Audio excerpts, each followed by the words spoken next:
Welcome back, internet friends. Today we will be going over Bryan Kohberger.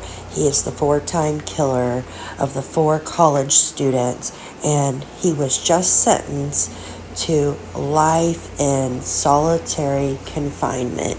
In my opinion, this is too good for him. He should be put in population like everyone else. And they even allow them to buy tablets in this place, in this prison. So what kind of, you know what I mean? This is like a hotel he's staying at, in my opinion. I think Gitmo would be a better place for Bryan Kohberger, in my opinion. But let's take a first-hand look at the prison in Idaho where Bryan Kohberger will be spending the rest of his life at. Stay tuned. See the double barbed wire. This is where the most dangerous and violent people in Idaho are housed. We're going to go inside for this tour. Very, very rare look at what it's like on the inside. This is the area of the prison where Bryan Kohberger could end up. Long-term restrictive housing and what's known as closed custody, protective custody, where prisoners who could be hurt by the population go, or prisoners who could hurt others have to stay. The prisoners here are inside these cells 23 hours a day. All food and water is sent into the cells through these little doors.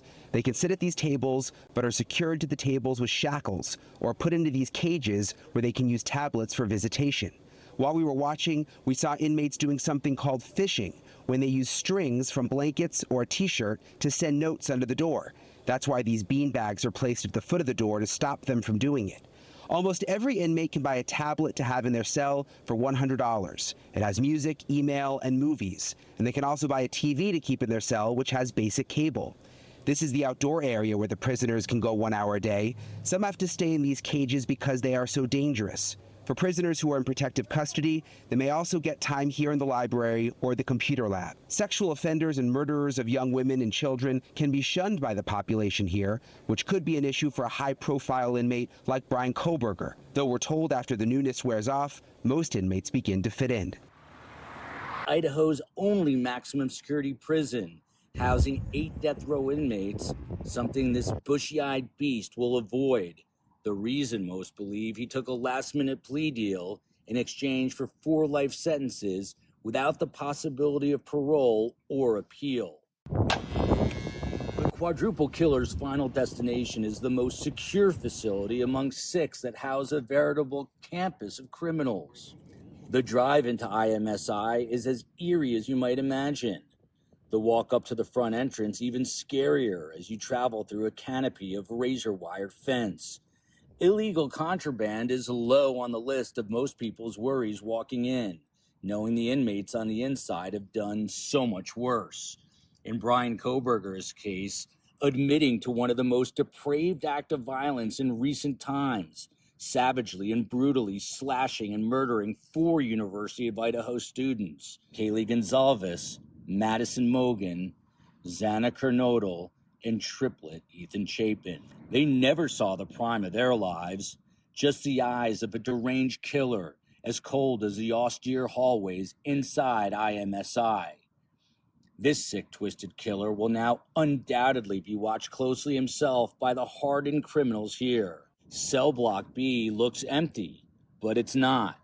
This is the longtime restrictive housing unit where inmates spend 23 hours a day inside their cramped quarters, because they're either a risk to others or others are a risk to them, which could very likely be the case for Bryan Kohberger.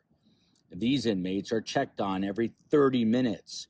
Just last year, the Security Journal Americas did a check of its own on America's prisons, and the results for IMSI were particularly bad. Ranked among the 15 worst prisons in the country, IMSI was cited for overcrowding, dirty and unsafe conditions, excessive use of solitary confinement, lack of mental health services, and even allegedly abusive guards.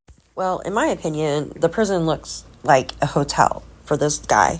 And President Trump even wrote out the other day on Truth Social saying that Bryan should give an explanation on why he did it. Well, in my opinion, any explanation that he gives is just ridiculous, because who does something like this? Somebody that is evil, somebody that is twisted in the mind could do something like that. So no explanation is going to like make up or be worth anything in that matter. I mean, does the family want an explanation? I think it'll just make things worse. Just throw this guy in the chair and be done with it. They should have just did that in the first place, instead of giving him life in prison where we all have to pay taxes for him to live. I don't know. What do you guys think? Do you guys think that Bryan should give an explanation or just be thrown in his jail cell? I want to hear from you. Make sure to like, share, and comment below. Thanks for watching.